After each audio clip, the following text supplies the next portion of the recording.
Hello दोस्तों, स्वागत है मेरे आशा की नई किरण में। दोस्तों, आज मैं हनुमान जी की कहानी सुनाऊंगा। हनुमान जी को तो आप लोग जानते ही होंगे।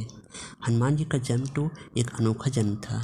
एक समय की बात है कि माता पार्वती जी श्रृंगार कर रही थी। श्रृंगार करते समय उनके मांग में का सिंदूर जो है एक पीपल के पत्ते पर जा गिरा और वह भूल के वहाँ से चली गई। यह सब कुछ गणेश जी देख रहे थे। गणेश जी कहे, मेरे माँ का सिंदूर एक पीपल के पत्ते गिर गया, यानी ये पीपल का पत्ता कुछ बहुत खास है। तो उन्होंने क्या किया, उस पीपल के पत्ते पे अपना सारा ज्ञान उस पत्ते में डाल दिया और फिर वहाँ से वो चले गए। फिर यह सब कुछ भगवान कार्तिकेय जी देख रहे थे। भगवान कार्तिकेय जी ने कहे कि इसमें मेरी माँ का सिंदूर है और गणेश का पूरा ज्ञान। तो उन्होंने उसमें क्या किया, अपनी पूरी शक्ति डाल दी। यह सब कुछ शंकर जी देख रहे थे।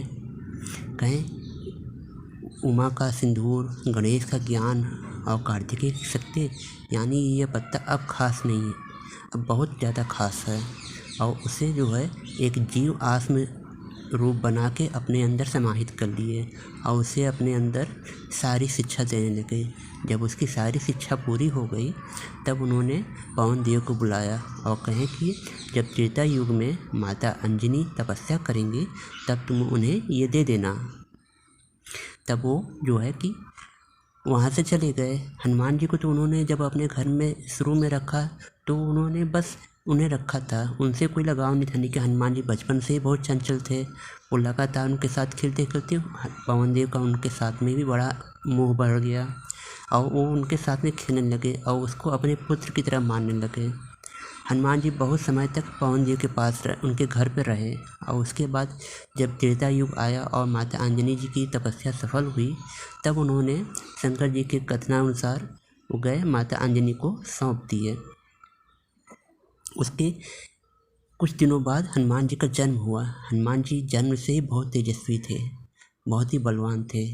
माता अंजनी उन्हें बहुत प्यार से खिलाती और बाहर का हर एक चीज़ घुमाना, शिक्षा अच्छी देना, सब कुछ हो रहा था।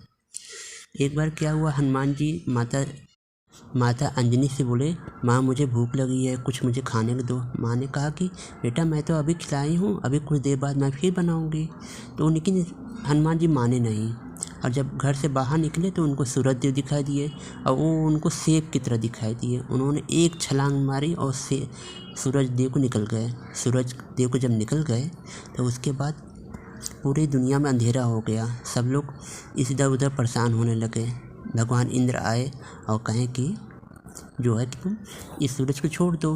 वो कहें कि नहीं। तो उन्होंने हनुमान जी के मुंह पे अपने वज्र से प्रहार कर दिया, जिससे कि उन्हें वो मूर्छित हो गए। और उसके बाद जो है पवन देव आए और उन्हें बहुत गुस्सा आया कि एक बालक के ऊपर वज्र का प्रभाव। उन्होंने अपनी वायु की गति ही रोक दी। तब उसके बाद समस्त ब्रह्मांड के देवी देवता आए और पवन देव से विनती किए और हनुमान जी की मूर्छा ख़त्म किए। उसके बाद तब हनुमान जी चेतना में और सूर्यदेव को छोड़ दिए। फिर इंद्र ने भी उनसे क्षमा मांगी और उसके बाद समस्त देवी देवताओं ने उनमें शक्तियाँ अपनी दे दी, जिससे हनुमान जी की अलौकिक शक्ति के हो गए और वे अनोखे रूप में विचरने शुरू कर दिए। हनुमान जी बचपन से ही बहुत ज़्यादा शक्तिशाली थे, लेकिन वो जो है कि हर एक काम को खेल खेल समझते थे। बचपन में उनका चंचल स्वभाव था, वो सबको परेशान करने लगे। एक बार क्या हुआ, एक ऋषि मुनि तपस्या कर रहे थे, वो उनको भी परेशान करने लगे। उनकी तपस्या में काफ़ी दिक्कत हुई। तब उन्होंने जो है कि मैं तुमको श्राप देता हूँ कि तुम अपनी सारी शक्ति भूल जाओगे और जब तुमको कोई अपनी शक्ति याद दिलाएगा तो ही तुम्हें अपनी शक्ति याद आएगी। इस बात को सुन के वो जो है कि अपनी शक्ति भूल गए और साधारण से बालक बन गए और कुछ समय बाद वो सूर्यदेव के शिष्य बन के वहीं पे शिक्षा लेने लगे। इस प्रकार दोस्तों, मैंने आप लोग को हनुमान जी के जन्म होने की कथा सुनाई और उन्हें कैसे शक्तियाँ मिली। दोस्तों, अगली कहानी में मैं इससे भी ज़्यादा अच्छी बातें आपको बताना चाहता हूँ। दोस्तों, अगर आपको ये मेरी स्टोरी पसंद आई हो अगर ये मेरी कहानी आप लोग को पसंद आई हो, इसे आपस में शेयर करिए, बेल आइकन को दबाइए और सब्सक्राइब करिए, जिससे मैं आप लोगों को मेरी आने वाली स्टोरी की वीडियो जल्दी से जल्दी मिल सके। दोस्तों अब मैं आपसे आज्ञा लेता हूँ, अगली कहानी में मैं फिर मिलूँगा, तब तक के लिए नमस्कार।